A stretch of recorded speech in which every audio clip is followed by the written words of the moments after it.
ದೇಶದಲ್ಲಿ ಈಗ ಭಾರಿ ಸುದ್ದಿಯಲ್ಲಿರೋದು ಎರಡೇ ಚರ್ಚೆಯಾಗಿವೆ. ಒಂದು GST, ಇನ್ನೊಂದು ವೋಟ್ ಚೋರಿ. ಹೌದು, ಲೋಕಸಭಾ ವಿಪಕ್ಷ ನಾಯಕ ರಾಹುಲ್ ಗಾಂಧಿ ಸರಣಿಯಾಗಿ ಮತಗಳ್ಳತನ ಆರೋಪ ಮಾಡಿದ್ದು ದೇಶಾದ್ಯಂತ ಭಾರಿ ಚರ್ಚೆ ಹುಟ್ಟುಹಾಕಿದೆ. ಇನ್ನು ಈ ಮಧ್ಯೆ ಕರ್ನಾಟಕದಲ್ಲಿ ಕಾಂಗ್ರೆಸ್ ಸರ್ಕಾರ ಚುನಾವಣೆ ವಿಚಾರದಲ್ಲಿ ಹೊಸ ದಾಳ ಉರುಳಿಸಿದೆ. ಅಷ್ಟೇ ಅಲ್ಲ, ಸಂಪುಟ ಸಭೆಯಲ್ಲೂ ಕೂಡ ಹಲವು ವಿಚಾರಗಳಲ್ಲಿ ಹೊಸ ನಿರ್ಧಾರಗಳನ್ನು ತಳೆದಿದೆ. ಕಾಂಗ್ರೆಸ್ ಪಕ್ಷಕ್ಕೆ ದೇಶದ ಚುನಾವಣಾ ವ್ಯವಸ್ಥೆ ಮೇಲೆ ನಂಬಿಕೆ ಇಲ್ಲ. ಇನ್ನು ಈ ವಿಷಯಕ್ಕೆ ಸಂಬಂಧಪಟ್ಟಂತೆ EVM ಮೇಲಂತೂ ಏಳಷ್ಟು ವಿಶ್ವಾಸವಿಲ್ಲ. ಹೀಗಾಗಿ ಬಿಜೆಪಿ ಮತ್ತು ಚುನಾವಣಾ ಆಯೋಗದ ವಿರುದ್ಧವೇ ಕೈ ನಾಯಕ ರಾಹುಲ್ ಗಾಂಧಿ ಸಿಡಿದೆದ್ದಿದ್ದಾರೆ.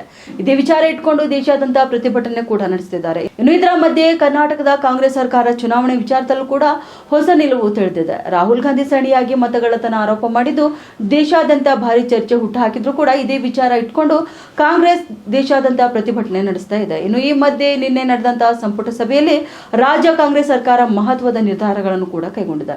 EVM ಸಾಕು, ಬ್ಯಾಲೆಟ್ ಪೇಪರ್ ಬೇಕು ಅಂತ ಚುನಾವಣೆ ಆಯೋಗಕ್ಕೆ ಸಂಪುಟದಿಂದ ಶಿಫಾರಸು ಕೂಡ ಮಾಡಿದೆ. ಉತ್ತರ ಕರ್ನಾಟಕ ನ್ಯೂಸ್, ಇದು ಕನ್ನಡದ ಉಸಿರು.